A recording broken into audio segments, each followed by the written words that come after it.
Hi, I wanted to make a video explaining how to get the most out of your Keynotes programme that we offer here at Putney Music School. It was set up by this fantastic teacher called Melanie Bowes. She is currently studying for her PhD in group piano teaching, and she herself is a qualified teacher of at least 20 years. So we've been offering it here now at Putney Music School for a couple of years, and it's been really exciting to see lots of our students go from, you know, their C is for cat piece all the way up to now doing their initial and their grade 1 exams with ABRSM. So yeah, group piano has been such a revelation for me in teaching, and I can't believe that more people don't do it. So congratulations for getting on the bandwagon. It is the future. So you should sort of on the first day come home with a book that looks a bit like this. Don't worry if it doesn't say animal alphabet, that's just the one that we happen to be doing this term with my little Keynotes class. And if you open the book, you'll see what we get up to each week. So here is a sort of your opening page, which is just a little introduction to piano. And again, we don't just sit there and colour in the sheets, we do lots of activities to sort of supplement these books within the lessons. And again, it's just a useful little guide sometimes to see, you know, this note is 4 beats, this note is 2 beats, this note is 1. It's not specifically a Keynotes technique, but we use Kadai rhythm names, so ta, ta, ti, ti, ti, ti, ticka, ticka, ticka, ticka, tum, ti, tum, etc. We use those in our classes because we find them really effective for teaching children and adults about rhythm in music. It's been a revelation for me as a professional musician. I only learned it later in life. And you'll find here a QR code. So if you scan the QR code, here's another phone I have prepared earlier, she says, having lost it. Where's it gone? So you should find there, you'll find all the practice videos. It'll take you straight to them.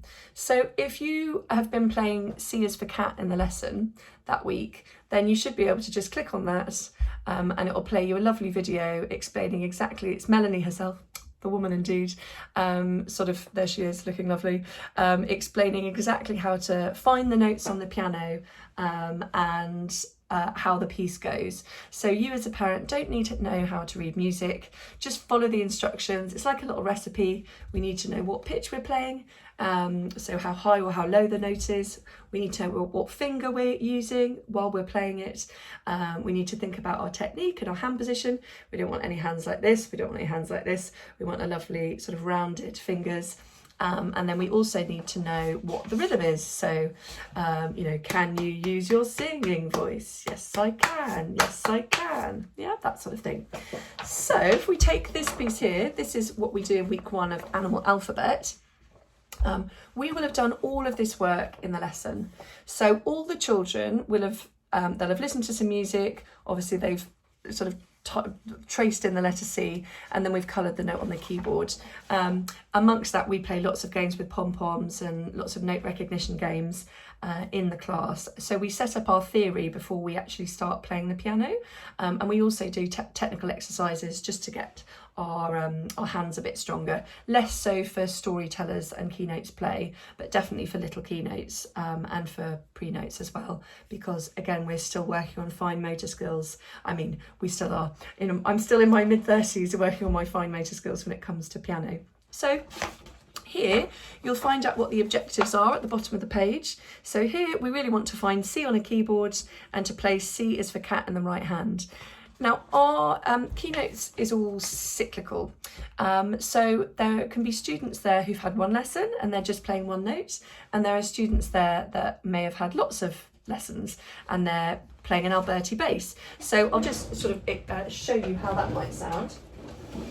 So let's say we're in lesson 1, we might just be playing C, 2, 3, 4, C, 2, 3, 4, C, 2, 3, 4, C, 2, 3, 4, and that's absolutely fine. That is a very respectable way to start off piano lessons. They might be playing C is for cat, C is for cat. So then they're playing the rhythm of the song, which is a very simple one. And then it might be a student who has been learning for quite a while, and maybe they're starting to put in different notes as well. So they're putting in the left hand. C.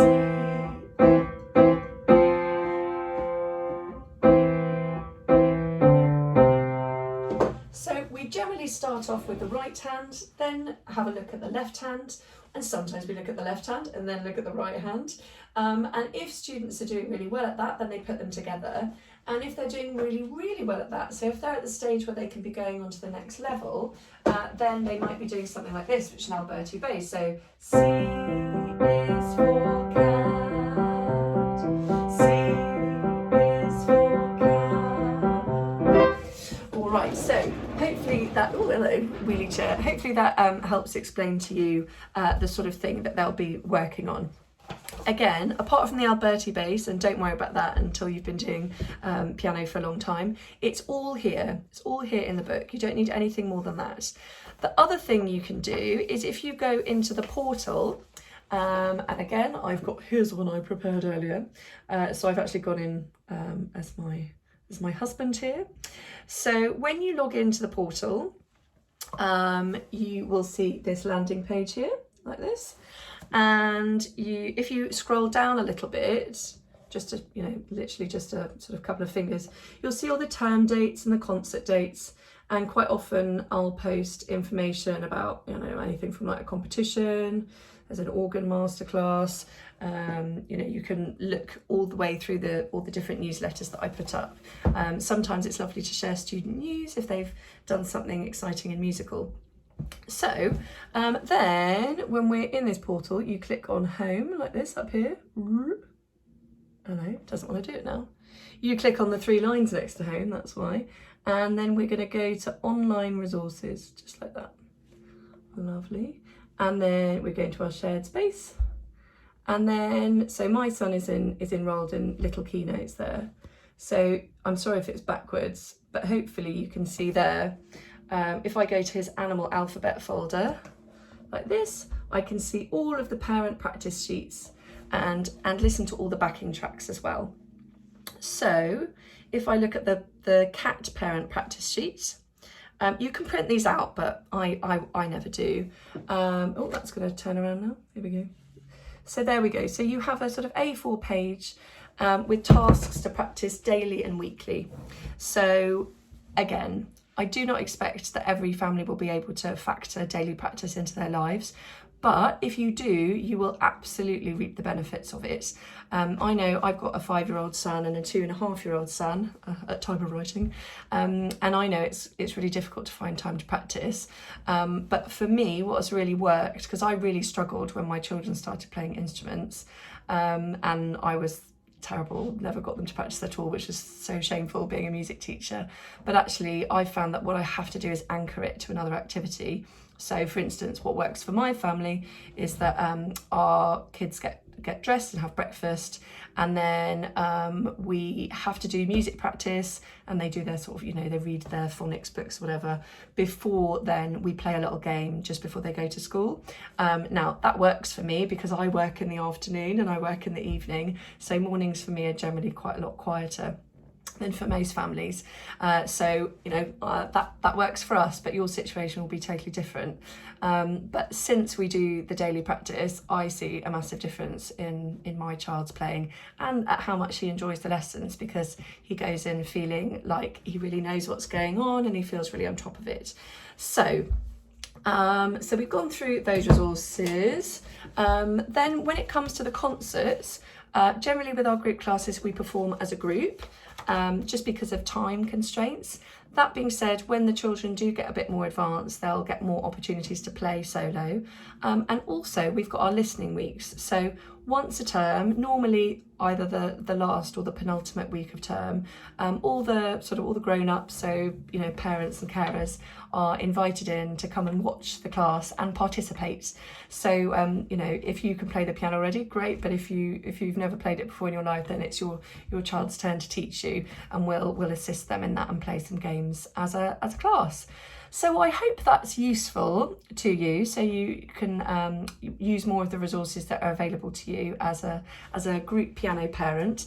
And please do keep practicing. The classes, pre-notes is designed to be a no practice program, but all of the other classes are designed to be practice programs. So it's really important that we're doing a bit of practice at home if you want to sort of see the results, because again, if I only had half an hour to teach children maths every week, they wouldn't be very good at maths, or at least they wouldn't progress very quickly. So I've got them for half an hour or 45 minutes a week, and we lay the foundations for the work that you can do at home. But my inbox is always open if you ever want to have a chat. It's quite difficult for me to chat obviously after classes because I've got sort of one in, one out, but I'm always happy to arrange a phone conversation, or sort of, you know, play email tennis. So yeah, so just to go over those resources. Number one, you've got your book, and everything you actually need is in here. If you want any assistance as to what to play with the book, use your QR code and use those practice videos which are available to you. Then the third thing you can do is to go onto the student parent portal and have a look at the practice sheets, and you can practice with the backing tracks at home. With regard to these Keynotes books, these are provided as part of your lesson package. We don't charge any extra for those, but we do charge £5 if you lose your copy. So just a word of warning, because they cost quite a lot of money to print up. So yeah, that's it really. I hope that helps, and yeah, I'm really excited about being a Keynotes teacher. I really love it, and it's really exciting to make music and piano learning more accessible to more people. But please keep just because it's a group piano lesson doesn't mean that you don't get individual attention as parents and as students. So again, really happy to answer any questions and give any advice that anyone needs ever. And you know, sometimes if you as a parent would like to come in for a quick piano lesson and just learn a little bit about it, again, that's something I'm really happy to do. Yeah, anyway, I hope this video is helpful, and looking forward to seeing your child at the next class.